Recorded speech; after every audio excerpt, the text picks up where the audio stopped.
Motorcycle চুরি করে রেখে গেল চোরাই সাইকেল, বিপাকে মসজিদের ইমাম। এই মসজিদে এই শুধু ঢুকছে মনে হয় 10-15 মিনিটের মধ্যে মোটরসাইকেলটা নাই।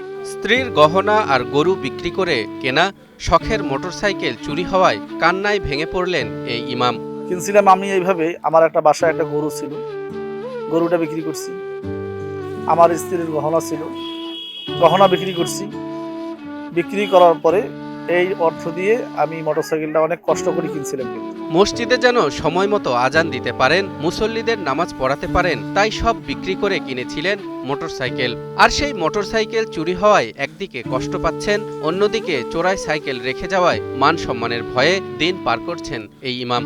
রেঞ্জারটা নিয়ে যায়, ফোনির সাইকেলটা রেখে যায়, চোর এভাবে চুরি করে চলে যায়।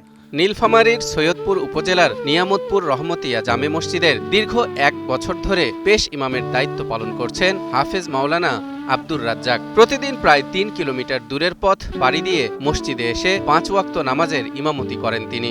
1 বছর যাবৎ নিয়ামতপুর জুম্মাপাড়া রহমতিয়া জামে মসজিদে পেশ ইমামের দায়িত্ব পালন করে আসতেছি। মাসে মাত্র 7,000 টাকা সম্মানী পেলেও দায়িত্বে কখনো অবহেলা করেননি রাজ্জাক। প্রতিদিন প্রায় 3 কিলোমিটার পথ পাড়ি দিয়ে মসজিদে আসতেন নিজের মোটরসাইকেলে করে। মোটামুটি 3 কিলো রাস্তা দূর। যখন চাকরিটা নিয়েছিলাম ওই সময় আমার যাতায়াতের সুবিধার্থে আমি একটা মোটরসাইকেল কিনছিলাম। মসজিদে চাকরি করি, মসজিদের বেতন হলো 7,000, কিন্তু আমি গাড়িটা কিনছিলাম 1,20,000 টাকায়। গত 17 মে ফজরের নামাজ শেষে বাইরে বের হয়ে দেখেন তার মোটরসাইকেলটি নেই। ঘটনাস্থলে পড়ে আছে একটি বাইসাইকেল। পরে জানা যায় সেটি চোরাই সাইকেল। নামাজ শেষে যখন মুসল্লিরা বাহির হয়েছে, মুসল্লির পিছে পিছে আমিও বাহির হয়েছি। বাহির হয়ে দেখি আমার মোটরসাইকেলটা যেখানে থাকে ওখানে আর নাই।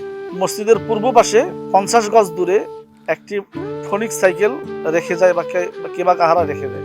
ঘটনার পর চরম বিপাকে পড়েছেন এই ইমাম। এখন প্রতিদিন ভাড়া গাড়িতে যাতায়াত করতে গিয়ে বাড়তি খরচ গুনতে হচ্ছে তাকে। কোথায় আছে চোরের নাই ধরম আর ফকরের নাই শরম, এই অবস্থা আমরা বাস্তবে দেখতে পাচ্ছি। আমরা অবশ্যই সৈয়দপুর উপজেলা প্রশাসনের কাছ থেকে এই বিষয়ে দ্রুত পদক্ষেপ গ্রহণ করার জন্য অনুরোধ করছি। স্থানীয় মুসল্লিরা বলছেন একজন ইমামের সঙ্গে এমন ঘটনা অত্যন্ত দুঃখজনক। দ্রুত মোটরসাইকেল উদ্ধার ও চোরদের আইনের আওতায় আনার দাবি জানিয়েছেন তারা। চোর কি চুরি করলো, প্রশাসন যে আছে, প্রশাসন যে এটা ভরুক্ষেপ নিয়েছে না, আমরা এটা তদন্তি চাই আর কি।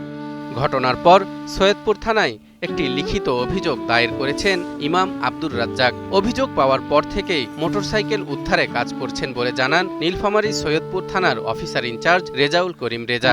সেই চোর একটা বাইসাইকেল চুরি করে নিয়ে এসেছিল, সেই বাইসাইকেলটা রেখে হুজুরের মোটরসাইকেলটা নিয়ে যায়। তো এটা চুরির ঘটনার পরই আমরা যখন জানতে পারি, আমাদেরকে লিখিত অভিযোগ দেয়। আমরা এটা নিয়ে আসলে কাজ করি, ম্যানুয়ালি কাজ করি এবং তার যে ভিডিও ফুটেজ রয়েছে সেটা দেখেও আমরা কাজ করছি। আসলে আমরা চেষ্টা করছি, আমরা আশা করছি খুব তাড়াতাড়ি আমরা এটা উদ্ধার করতে সক্ষম।